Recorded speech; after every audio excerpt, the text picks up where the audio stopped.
नमस्कार दोस्तों, welcome you all to my YouTube channel only investors. दोस्तों, आज हम एक स्मॉल कैप कंपनी के बारे में बात करने जा रहे हैं जिसका मार्केट कैप लगभग 15,000 करोड़ के आसपास का है। करंटली इस कंपनी के प्राइस की बात करें तो आप लोग यहाँ पर देख सकते हैं 3000 के आसपास ये कंपनी हमें ट्रेड करती हुई नज़र आ रही है। और अगर हम कंपनी के नाम की बात करें तो दोस्तों कंपनी का नाम है कैम्स। आप में से मोस्टली लोगों को इस कंपनी के बारे में पता होगा क्योंकि ये कंपनी बहुत फेमस रही है पिछले कुछ टाइम से, क्योंकि इसने बहुत ही बेहतरीन रिटर्न्स दी हैं और रिटेल इन्वेस्टर्स अक्सर ऐसी कंपनीज़ को बहुत पसंद करते हैं। तो जब दोस्तों इस कंपनी ने 4000 के आसपास का हाई बनाया था, उस टाइम पे बहुत से रिटेल इन्वेस्टर्स इस कंपनी में इन्वेस्ट कर रहे थे एंड बोल रहे थे कि कंपनी की मल्टी बैगर है, बहुत अच्छा बिजनेस है, ये वो ऐसी चीज़ें मुझे सुनने को मिल रही थी। अब जैसे ही कल के दिन यानी कि 29 सितंबर को आप लोग यहाँ पर देख सकते हैं हमें 9.8% की गिरावट, लगभग 10% के आसपास ये कंपनी गिरती हुई नज़र आई है 29 सितंबर को, यानी कि कल के दिन। तो इसके चलते मुझे बहुत से मैसेजेस देखने को मिले लोगों के, जिनमें उन्होंने बोला कि क्या हम इस कंपनी को सेल कर दें, क्या हम इस कंपनी को लॉन्ग टर्म के लिए होल्ड कर सकते हैं, क्या ये कंपनी बर्बाद हो जाएगी, कंपनी डाउन जाती रहेगी, ऐसी कब तक डाउन जाएगी। तो बेसिकली दोस्तों लोग इस कंपनी के बिज़नेस के ऊपर सवाल कर रहे हैं। दोस्तों आपको मैं यहाँ पर एक बात बताना चाहूँगा, जब आप इस शेयर को बाय करने के लिए इंटरेस्टेड थे 4000 के प्राइस पर, तब भी कंपनी का यही बिज़नेस था, और आज अगर कंपनी 3000 के प्राइस पर है तब भी कंपनी का वही बिज़नेस है। तो कंपनी का बिज़नेस कोई चेंज नहीं हुआ है। आपको कभी भी प्राइस को देखकर शेयर को बाय नहीं करना होता है। मैं पहले भी यही बात बोलता हूँ, आज फिर से वही बात बोलूँगा। बट स्टिल आप लोगों का जो क्वेश्चन था कि क्या हमने जिन्होंने यानी कि 4000 के प्राइस पर बाय किया है शेयर, वो इसको अभी सेल कर दें या फिर अभी होल्ड करें, और जिन लोगों ने बाय नहीं किया है 4000 के प्राइस पर या इससे ऊपर के प्राइस पर, तो क्या वो इस प्राइस पर बाय कर सकते हैं, यानी कि एक बाइंग अपॉर्चुनिटी बनती है उनके लिए कि नहीं। तो इन सभी क्वेश्चंस के मैं आंसर दूंगा इस वीडियो में, पर हम स्टेप बाय स्टेप चलेंगे क्योंकि बहुत सी डिटेल्स हैं जो मैं आपके साथ शेयर करूंगा इस कंपनी के बारे में। उसके बाद आपको खुद ब खुद आंसर मिल जाएगा इन चीज़ों का। तो आप इस वीडियो को पूरा एंड तक देखना, आपको काफ़ी अच्छी डिटेल्ड एनालिसिस के साथ साथ बहुत अच्छी इन्फॉर्मेशन मिलेगी जो आपके यूज़ में आएगी अपनी शेयर मार्केट की जर्नी में। तो दोस्तों यहाँ पर आप मुझे एक क्वेश्चन का आंसर दीजिए कि ये जो कंपनी है कैम्स, इसका बिज़नेस क्या है। आप में से मोस्टली लोग जिन्होंने बिज़नेस को समझकर इन्वेस्ट किया होगा उनको ये बात पता होगी कि कैम्स का पूरा बिज़नेस यानी कि most of the business mutual fund से रिलेटेड है। सो बेसिकली दोस्तों आप लोग बोल सकते हैं कि ये एक मिडल मैन है म्यूचुअल फंड एंड इन्वेस्टर के बीच में। और ये मिडल मैन फिर से मैं यहाँ पर कंफर्म कर देता हूँ कि मैं कैम्स की ही बात कर रहा हूँ।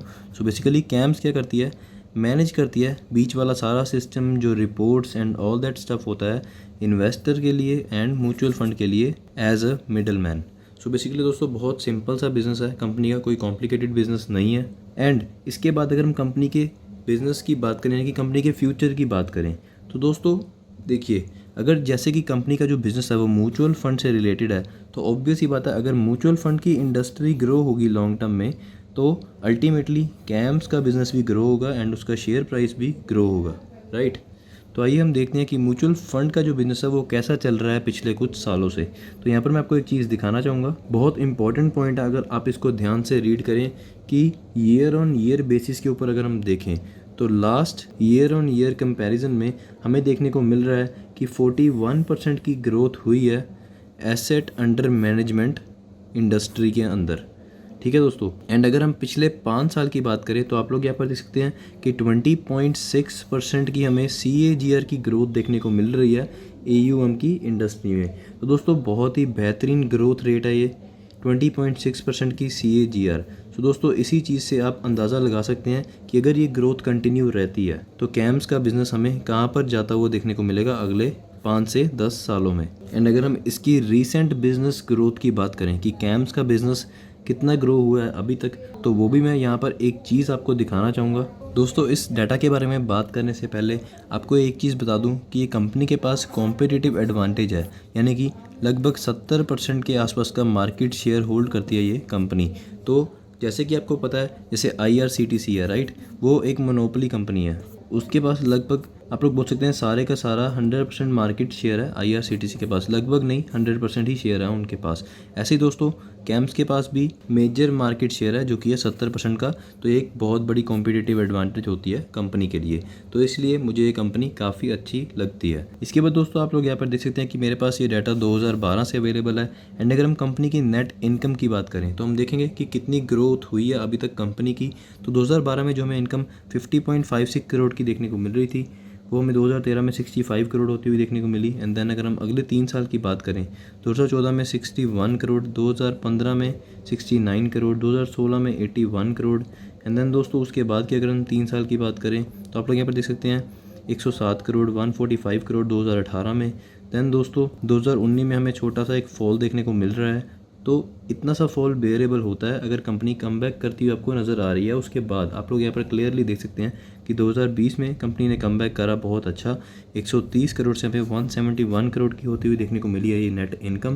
देन उसके बाद 171 से 205 करोड़ की। तो आप लोग देख सकते हैं कितनी बेहतरीन हमें बिजनेस में ग्रोथ देखने को मिल रही है कैम्स के नेट प्रॉफिट्स के ज़रिए। और आज की डेट की अगर हम बात करें 2021 की, राइट, अभी तो हमारे इंडिया में बहुत से लोग अवेयर हो चुके हैं म्यूचुअल फंड की इन्वेस्टमेंट्स को लेकर, राइट। अभी लोग चाहते हैं कि हम डायरेक्ट इन्वेस्टमेंट कर लेंगे, हमें म्यूचुअल फंड की क्या ही ज़रूरत है। बट दोस्तों देखिए अभी बुल मार्केट चल रही है तो डायरेक्ट इन्वेस्टमेंट करनी आपको लग रहा है बहुत ईजी है। बट जब बेयर मार्केट आएगी, मार्केट सारी की सारी नीचे गिरनी स्टार्ट होंगी, करेक्शंस आएंगी। अभी तक आपने करेक्शन देखी नहीं है जो इन्वेस्टर लास्ट 1-1.5 साल से आए हैं मार्केट में। तो जब बड़ी करेक्शंस आएंगी तब अच्छे शेयर्स में इन्वेस्ट करना, सही टाइम पर इन्वेस्ट करना एक रिटेल इन्वेस्टर के लिए बहुत मुश्किल हो जाता है। और आप देखना उस टाइम पर mostly retail investors direct investing से शिफ्ट हो जाएंगे म्यूचुअल फंड पर, या फिर स्टॉक मार्केट को ही टाटा बाय बाय कर देंगे, यानी कि स्टॉक मार्केट में इन्वेस्ट करना बंद कर देंगे, अपनी एफडी वगैरह की ओर दोबारा से चले जाएंगे। तो इसलिए दोस्तों म्यूचुअल फंड का बिजनेस लोग प्रेफर करते हैं जिनको डायरेक्ट इन्वेस्टिंग या फिर आप बोल सकते हैं डायरेक्ट इन्वेस्टिंग के लिए रिसर्च करनी नहीं आती है। तो म्यूचुअल फंड उनके लिए एक बेस्ट ऑप्शन होती है एक, अगर आप अपने पैसे को ग्रो करना चाहते हैं। तो यही चीज़ के कारण म्यूचुअल फंड्स का बिज़नेस हमेशा हमें ग्रोथ होता हुआ देखने को मिलता है, यानी कि म्यूचुअल फंड के बिज़नेस में हमें ग्रोथ एक कंसिस्टेंसी से देखने को मिल रही है पिछले बहुत से सालों से।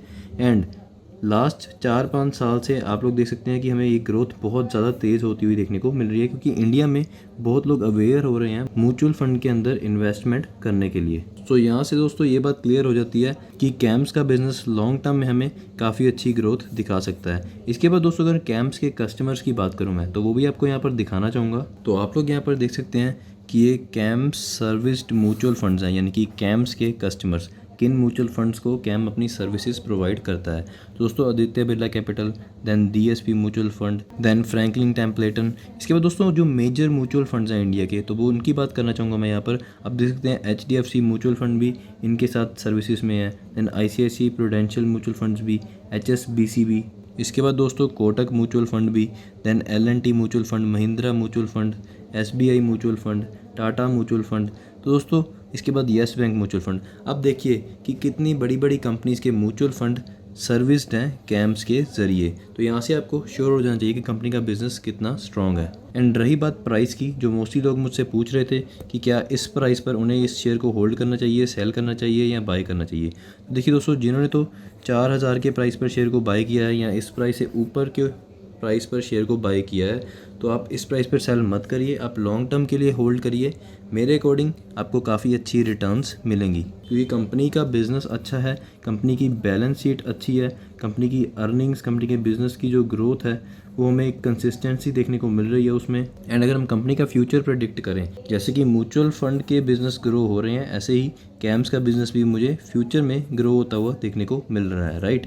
तो इसके लिए आप लॉन्ग टर्म में होल्ड करिए, आपको काफ़ी अच्छी रिटर्न्स मिलेंगी। एंड जिन लोगों ने अभी बाय करना है, यानी कि जिनके पास अभी ये शेयर नहीं है, तो जी हाँ, उनके लिए ये एक बाइंग अपॉर्चुनिटी बनती है। आप चाहें तो इस प्राइस पर शेयर को बाय कर सकते हैं। एंड मैं डिस्क्लेमर यहाँ पर देना चाहूँगा कि मैं खुद आज इस प्राइस पर कुछ क्वांटिटीज़ ऐड कर रहा हूँ। तो दोस्तों ये थी मेरी एक छोटी सी वीडियो कैम्स के शेयर की मार्केट की अपडेट के ऊपर। एंड अगर आपको ये वीडियो अच्छी लगी हो तो आप इसे लाइक ज़रूर कर देना। आपका एक लाइक मुझे बहुत मोटिवेट करता है ऐसी और वीडियोस बनाने के लिए। एंड अगर आप ऐसी ही मार्केट की डेली अपडेट्स को मिस नहीं करना चाहते तो मेक श्योर मेरे इस चैनल को सब्सक्राइब करके बेल आइकन पर क्लिक करके नोटिफिकेशंस को ऑन कर लें। धन्यवाद दोस्तों आज की इस वीडियो को देखने के लिए।